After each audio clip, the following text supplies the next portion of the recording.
Banking has changed a lot over the years. It started with the Medici family in Renaissance Florence, who helped create the early version of banking, and now we have the Federal Reserve in the United States, which controls much of our monetary system.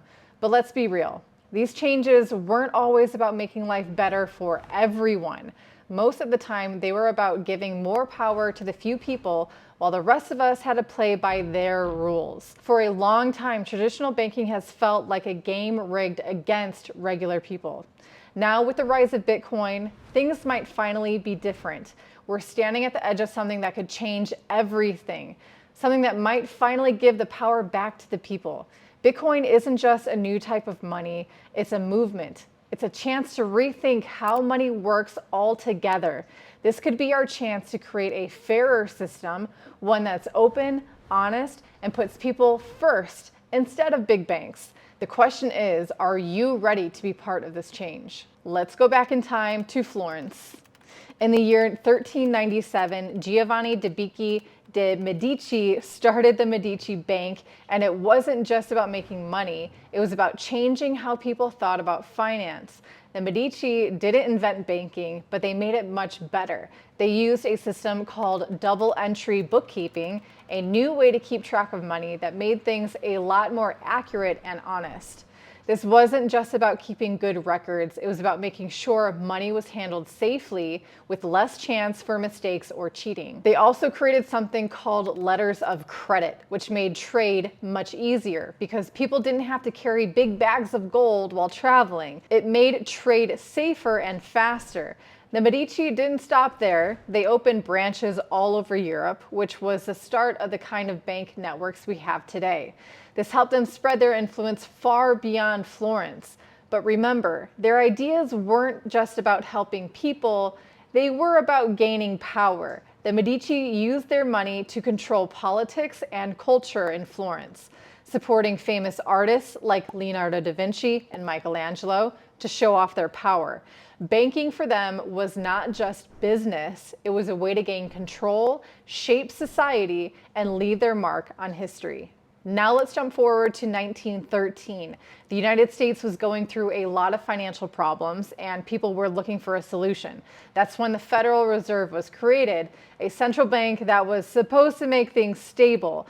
But was it really created to help regular people, or was it more for the bankers?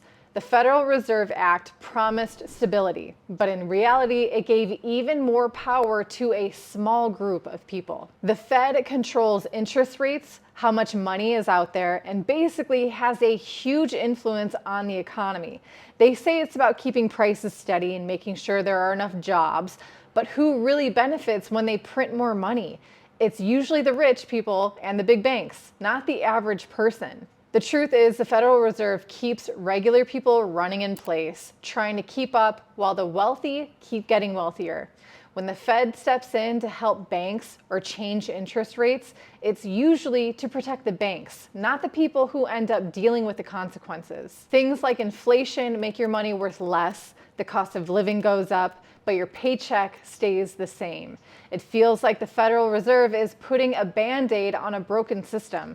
A system that keeps helping the rich while leaving the rest of us behind. The problem with this kind of power is that it's in the hands of a few people who aren't elected, and they get to make decisions that affect all of us without us having any say.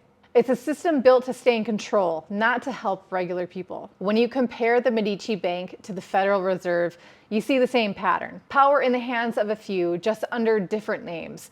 The Medici Bank was owned by one family, which made it risky. One mistake could bring the whole thing down, but at least you knew who was in charge. The Medici were clear about what they wanted: wealth, power, and influence, and they used banking to get it. The Federal Reserve, on the other hand, operates behind closed doors. It's supposed to be independent, but the decisions seem to benefit the powerful more than the average person. The Medici came up with new ideas like double entry bookkeeping and letters of credit to grow their power, while the Federal Reserve uses things like open market operations and quantitative easing to keep the current system in place. These terms might sound fancy, but what they usually mean is that the rich get richer, banks stay in business, and regular people end up paying the price through inflation and financial instability. The Medici had a big influence in Florence, but the Federal Reserve affects the whole world, and not always in a good way.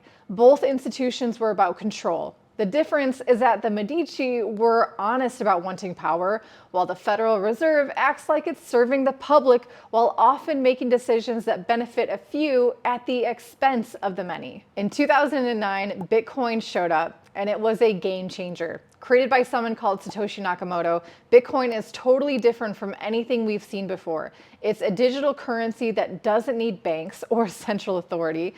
It's powered by something called blockchain technology, which is like a public record that everyone can see. Every transaction is recorded, and there's no need for a middleman. It's just people trading with people. This is a big deal because it takes away the power from the big institutions that have been running things for so long, for way too long. Bitcoin is about giving power back to regular people. If you're tired of how traditional banks work, with all their control and manipulation, Bitcoin gives you a different option. It's a money that's not controlled by any government or central bank. With Bitcoin, you don't need to trust a bank that's failed you again and again. Instead, you trust the math, the code, and the community of people using it. It's finance that's made by the people for the people. Bitcoin isn't controlled by anyone, and that's a direct challenge to the central powers that have been in charge for so long. Sure, Bitcoin's journey hasn't been easy. There have been issues with regulations, price swings, and people not trusting it.